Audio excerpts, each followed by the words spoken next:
Sinha. Now take a look on today's bulletin.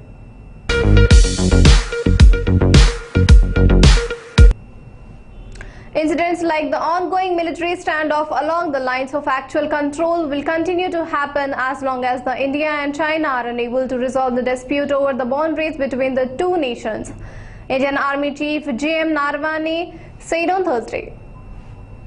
Gen Naravan also said that the Indian Army was well prepared to respond to any misadventure as it had demonstrated in the past. Such kind of incident will continue to occur till such time and long-term situation is reached. That is to have a boundary agreement, the Chief of Army Staff said at the annual general meeting of the PhD Chamber of Commerce and Industry. He was responding to the question on ongoing India-China military standoff in eastern Ladakh that should be the thrust of our efforts so that we have lasting peace along our northern borders. The Supreme Court Collegium headed by Chief Justice of India N.V. Ramana has recommended 16 names for elevation as Judge of High Court of Bombay, Gujarat, Orissa and Punjab and Haryana. In this meeting held on Wednesday, the Collegium approved the proposal of elevation of 16 names, 6 judicial officers and 10 advocates as judge of these 4 high courts. As per the statement uploaded on the Apex Court website on Thursday, the Collegium has approved the proposal for the elevation of 4 judicial officers, A.L. Panser, S.C. Moore, U.S. Joshi Palke and B.P. Deshpande as judges of Bombay High Court. U.S. National Security Advisor Jake Sullivan on Thursday met French Ambassador Philippe Etienne at the White House following the envoy's return to Washington. This meeting was in line with the shared commitment by President Biden and President Macron on this September 22 phone call to being a process of in-depth consultation on a range of strategic matters in order to create the condition for ensuring confidence and propose concert measure towards common objective, a statement from the National Security Council informed. Sullivan welcomed Ambassador Etienne, planned to engage with officials across the U.S. government to continue advancing our shared agenda. In advance of President Biden and President Macron meeting in Europe at the end of October, NCS spokesperson Emily Horan said in the statement. India has the highest number of women in political office across the world if one look at their participation in 3-tier governance structure of the country, which includes female punchers and sub-punchers, Union Ministry Smriti Irani said on Thursday.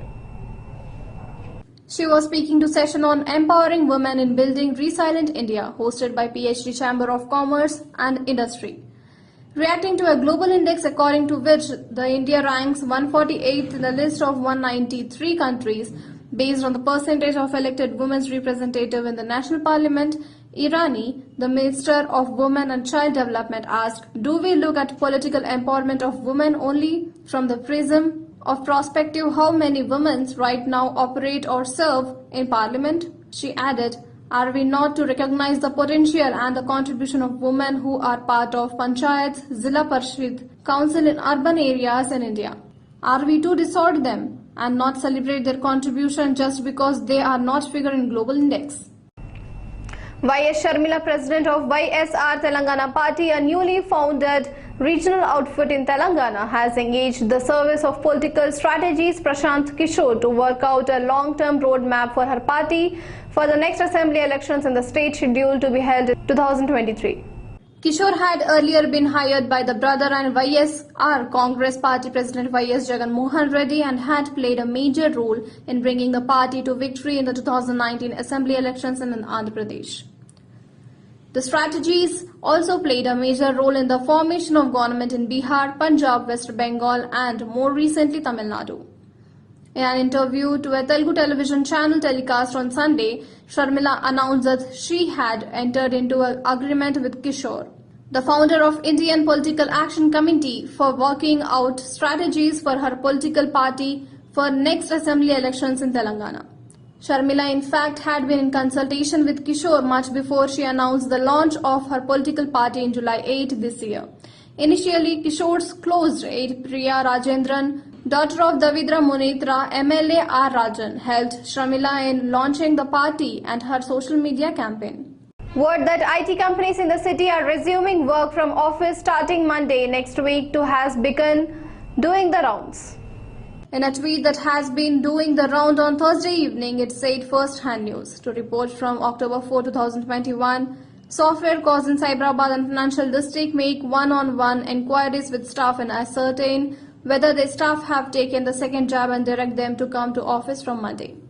However, both government officials and IT employees say that they have not heard of any company advising its employees for vaccination or asking them to come to office from October 4. Denying this claim, State Principal Secretary I.J.S. Rajan told Technical that the information in the online message was not true. Everything given in the message is wrong. We are encouraging people to work from office, but has been no instruction issued by companies asking them to check on the vaccination status. There will be no such thing. Most companies that I have interacted with have agreed to having fully vaccinated employees, he said.